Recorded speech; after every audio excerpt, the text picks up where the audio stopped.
Hey everyone, it's Jeff. Welcome back to the YouTube channel. Today, I'm going to give you guys 5 players at each of the 5 positions who I think are kind of underrated and sleepers for becoming breakout stars next season and who most people aren't rating properly. And I'm going to avoid some obvious names because I want these to be quote-unquote sleepers, right? Like Kevin Porter Jr., for example. I think most people have their eyes on him already as this kind of breakout candidate for next season, right? So I'm picking players who I think that they're not necessarily like super secret, right? Like everyone still knows their names, of course.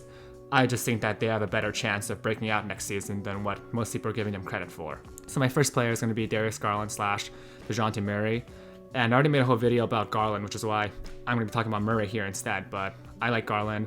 I love his ability to shoot both off the catch and off the dribble. I think he's a great ball handler, great passer who can make a lot of plays off the dribble and overall just be a dynamic ball handler. I think those skills make him a great candidate to be a star next year. As for Murray though, last season he averaged 16 points per game, 7 rebounds and 5 assists, and he shot 45% from the field, 32% from 3, and 51% true shooting. The way Murray is able to bounce around and off defenders around the basket when he's finishing these tough layups, and the way he uses his long arms to just kind of scoop around and extend past defenders too, and just go around guys who are more athletic than him, is really similar to Shai Gilgeous-Alexander in my opinion, who uses his length, and he's not a great athlete, but the fact that he is super long, right, has a wingspan, and the way SGA uses his body to just knock defenders off balance before even jumping, because like DeJounte Murray, SGA is also not the strongest guy in the court. At the same time, the way Murray uses his burst to just blow past defenders is really similar to someone like Russell Westbrook for me, and the way he uses that electric athleticism to just beat defenders without even making a move and extend and explode towards the basket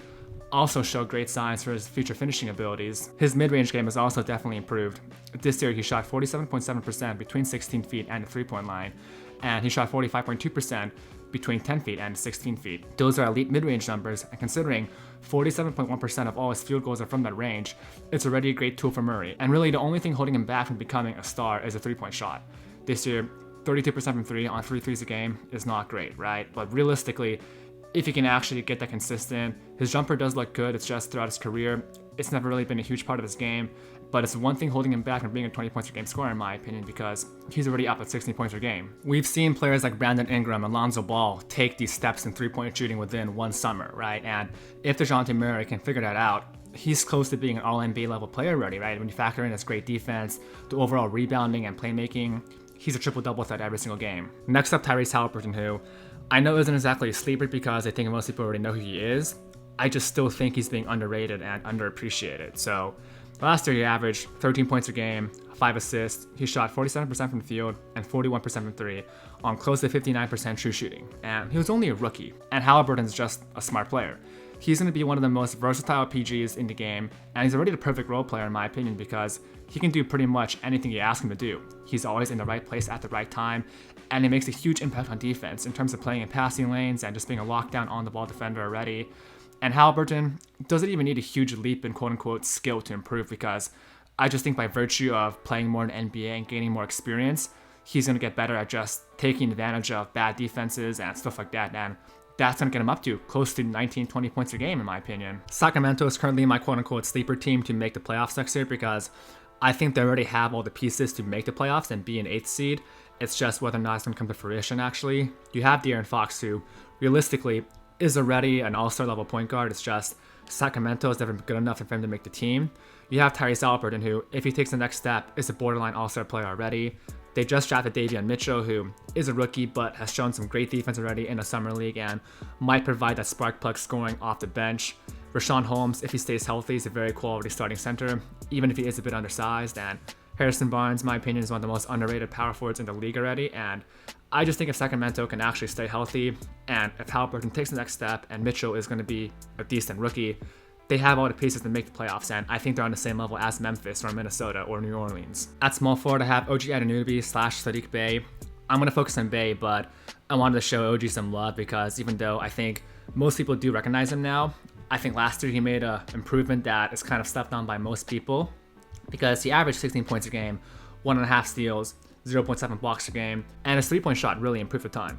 He went from 39% from 3 on 3.3 threes a game in 2020 to 39.8% from 3 on 6.1 threes a game in 2021. And that's a pretty big leap, which I think most people outside of the Raptors fan base hasn't really noticed. And he's one of the best play finishers in the league because of his length and athleticism, and now his shooting too. And I'm not necessarily saying he's going to be a breakout star next year, but if his ball handling improves, he's going to easily be a 20 points per game guy. As for Saddiq Bey, he quietly had one of the better rookie seasons last year.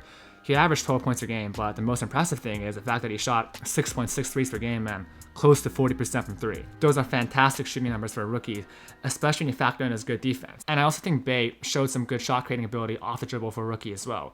His post game reminds me of Carmelo Anthony a bit with how patient he is and a high release, just making him kind of really tough to even contest. Cade Cunningham will make his life a ton easier because he's still a shooter deep down. It's like when a wide receiver finally gets a good QB and you finally have a good playmaker and consistent scorer to really feed you the ball. He could be Cade Cunningham's co-star if his off-the-dribble shot creating continues to improve.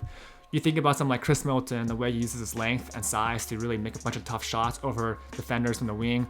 That's something Saddiq Bey could do in the future. At power forward, I have Miles Bridges, who continues to be one of my most underrated, you gotta keep your eyes in the sky for next season players. In his last 16 games last year, Miles Bridges averaged 21 points per game, 7 rebounds, 3 assists. He shot 51% from the field, 42% from 3 on 7.5 threes per game.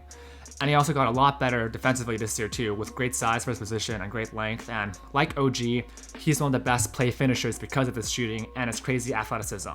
But in my opinion, he also has higher upside because he's shown more flashes of ball handling and shot creating abilities at a younger age. With great playmakers like LaMelo Ball and Gordon Hayward to really feed him the ball, he can average 20 points a game just by setting screens, rolling towards the basket, playing in transition, and making a ton of three-pointers. In my opinion, he could be what people thought Aaron Gordon was going to be for the Magic, this super high athleticism, explosive 6'8", 6'9" guy who plays great defense, makes threes, dunks on everyone, and overall is just a very solid, consistent player on both ends. So just keep an eye on him because I think next year could be his coming out party. At center, I have Robert Williams, and I think he's a bit less of a sleeper than what most people think because he's already kind of well known, especially recently because there's a crazy stat where it says Robert Williams has more blocks than missed field goals in his career so far, but I think most Celtics fans are already aware of him at least, but maybe the rest of the league isn't quite so sure. Last year was Williams' first real NBA season as a contributor, and he's got crazy balance with just awesome shot blocking instincts that give him a ton of rim protecting potential. And in just 19 minutes per game, Williams averaged 8 points a game, 7 rebounds, a steal, and almost 2 blocks a game. And he shot 72% from the field. So per 30 minutes, I'm not doing the math, but those are some crazy numbers. And just think about Clint Capella's future, and that's what hopefully Robert Williams' future is like. This kind of super efficient interior finisher who just dominates the glass and whose quickness really gives slower centers some headaches, and while also being a great defensive presence with rim protection ability, while also still being quick enough to move his feet on the perimeter. Now, Capella himself is already a bit undersized at center, 6'10", and Robert Williams is even more undersized at 6'8". He only played 19 minutes per game last year because of foul trouble and stereotypical young player stuff like missing coverages and being out of position, but he should get better with more experience though, and I think Al Horford's a perfect vet center to pair with him because Horford is literally kind of the opposite of Williams right now, right?